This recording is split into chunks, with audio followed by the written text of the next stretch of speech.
Good morning, everyone. Let me continue this chapter with the next topic, factor income and transfer income. Now, what is factor income? The payment for the services rendered to the production units by the owners of factors of production is called factor payment or factor income. Examples: wages and salary, rent, interest, profit, etc. Let me clear you. Factor income is a kind of income which will be paid to the factors which will be used during production in the form of land, labor, capital, and entrepreneurship. Now, these are the factors, and in return, what we will pay to them, it will be known as factor incomes. Now, in which form we will pay? That is, labor will receive wages or salary. What we will pay to the land? We will pay rent. For the capital, we will give interest. And what will be the motive of entrepreneurship? Or you can say entrepreneur. What he want? He want profit from the business. Clear? So labor want wages. To the land we pay rent. To the capital we give interest. And to the entrepreneur we give profit. So these are the factor incomes which all these factors will take in return for their services. So these are the factor incomes which are also known as bilateral incomes or bilateral transfers. Now the next is transfer income. What do you mean by transfer income? Transfer income are those kind of incomes for which there will be no services rendered. There is no work has been done in the previous years, but in the present we will give some income to them. We will pay something to them in the form of donations, gifts, charities, scholarships, old age pensions. These are the certain examples of transfer payments, or you can say a person who is getting these, for him these are transfer incomes. So any payment for which no service is rendered is called a transfer payment or transfer income. It doesn't involve any production of goods and services. So these are also known as unilateral transfers. Factor income are also known as bilateral incomes, but transfer incomes or transfer payments are known as unilateral transfers, unilateral incomes, unilateral payments. Factor incomes are always included in national income. Transfer incomes will not be included in national income. Now, let me give an example. Old age pension and retirement pension.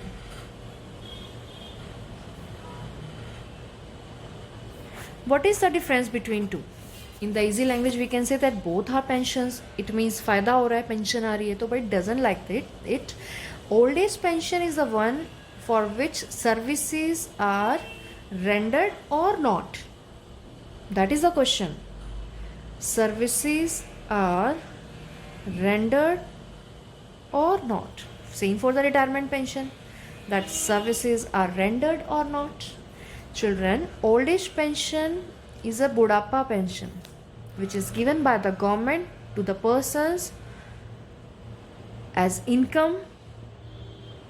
But retirement pension is also a kind of income, but it is a kind of income for which services are rendered already in the past. Now in the present they will get some part of income as a pension by the government, also by their employer also.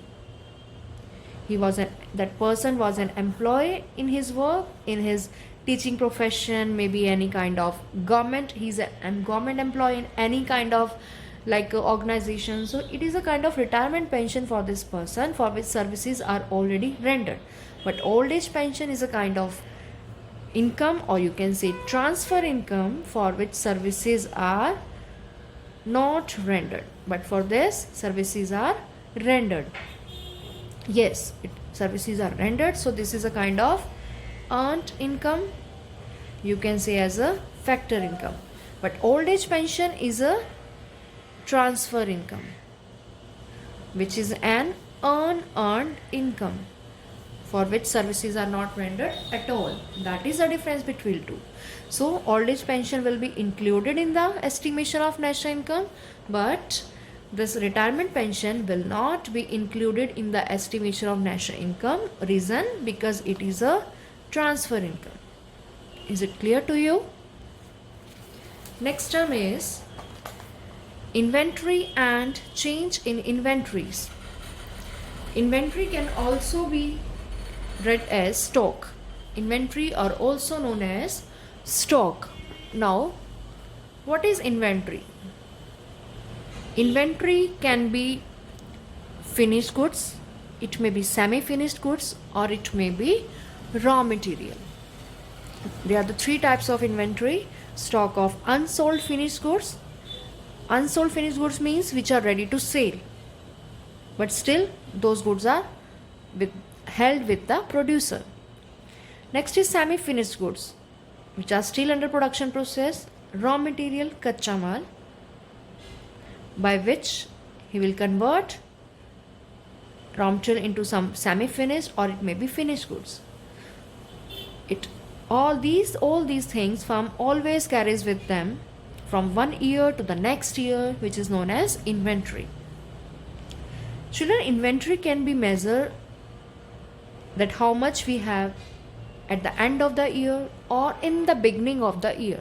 How much a producer kept in the beginning, or how much is available at the end of the year. So it will be finded as net change in inventories. Clear? It will be finded as net change in inventories, or you can say net change in stock. So how we will find net change in stock? That is closing stock minus opening stock.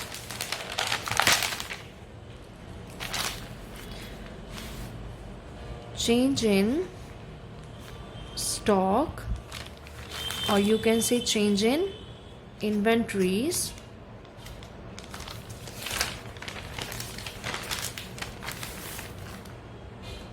it is same, which will be finded as closing stock minus opening stock. Never we will use the formula opening stock minus closing stock. Always we will find like closing stock minus opening stock. End में कितना stock है, opening में कितना था, by which we will find how much we have stock available with the producer. So it will be known as change in stock.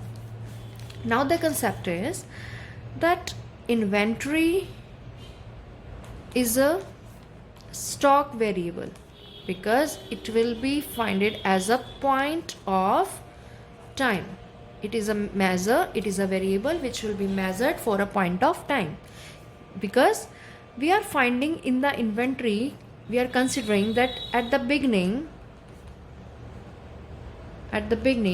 we have the stock of 200 goods, and at the end we have the stock of 100 goods.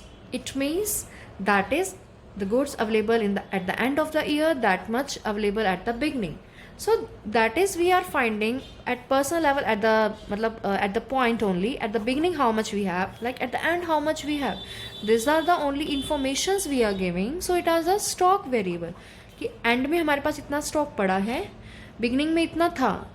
So it is a point of time concept, that is inventory. So inventory always is a stock variable. Moreover, it will be considered as a capital concept. That's why it is a stock variable. Why it is a capital concept? क्योंकि हमने यहाँ पूंजी लगा के छोड़ रखी है already, और काम भी हो चुका है, प्रोडक्शन हो चुकी है, these things are ready to sell. That's why it is a capital, it is a stock variable. But change in stock, it is a flow variable. Why it is a flow variable? Because change means we want to find the gap, that how much the goods are available with the producer. So it will be find it as closing stock minus opening stock. It means that is our investment, कि हमने कितनी investment कर रखी है अपने business में, हमें कितना फ़ायदा हुआ है. So it will be considered as a flow variable. Inventory is a capital concept, that why it will be considered as a stock variable. Change in stock is an investment, so it is a flow variable. The formula is closing stock minus opening stock.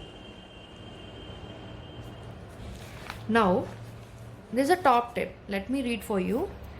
Investment is treated as capital, so it is a stock variable. I explained to you. On the other hand, changing in the inventory of a firm is treated as investment, that is addition to the stock of capital of a firm. Addition, that how much we have in the opening, maybe in between we have added something, or at the end we have added something, that is the addition to the stock of capital of a firm. So it is a flow variable. Now the next concept is given as net product taxes and net production taxes. Product means a thing which is kept, which is ready to sell, but net production taxes, which is in the production process, that how many units we have produced. So net product taxes is the tax. Product taxes and subsidies are paid or received per unit of product, that is net product taxes, and how much we have paid taxes on the product and how much subsidies we received. So it will be find it as net product taxes is equal to product taxes minus product subsidies.